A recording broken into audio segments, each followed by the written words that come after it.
Florida Governor Ron DeSantis hasn't officially jumped in the race for the White House. But his presence today in Iowa speaks for itself. DeSantis was in Davenport, Iowa, with the state's governor discussing his new book, but seemed to be pitching himself as a politician rather than an author.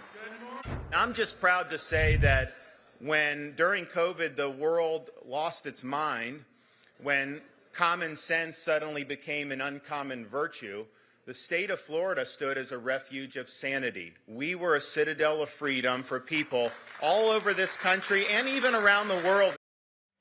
CBS News political reporter Aaron Navarro joins us now from Davenport, Iowa, with more.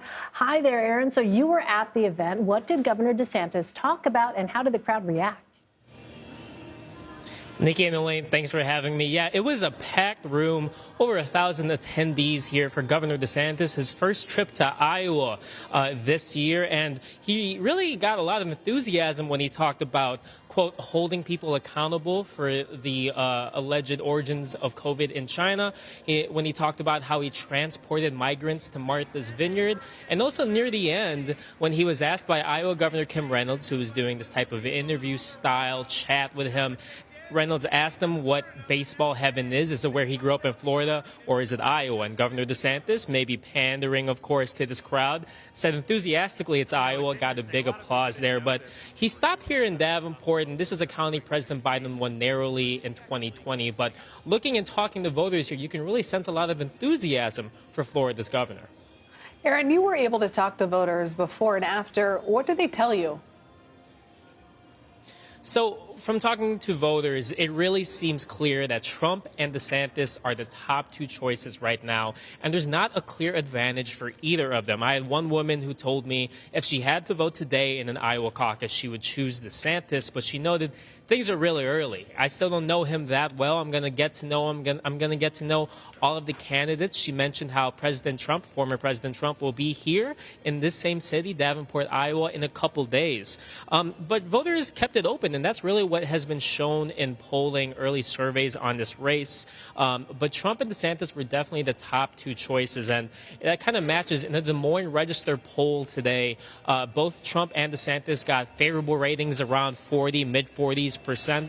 And the thing for Governor DeSantis, though, is only 1% said that they don't have an opinion about President Trump yet, while 20% said they don't have an opinion on Governor DeSantis. So a lot of room, a lot of ground for him to kind of get into as he starts to travel to these early presidential primary states. So he's traveling there. He's in Iowa now. What is the latest on where Governor DeSantis officially stands on a 2024 run?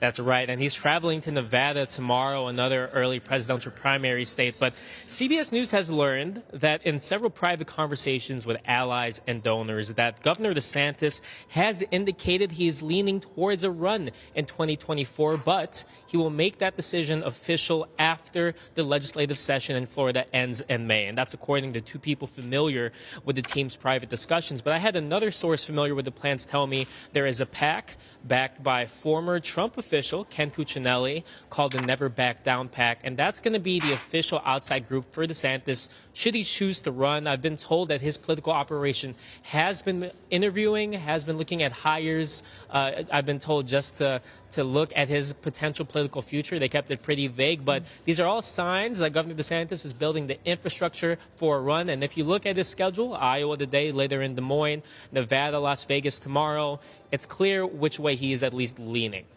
Aaron Navarro, thanks for your great reporting there in Iowa.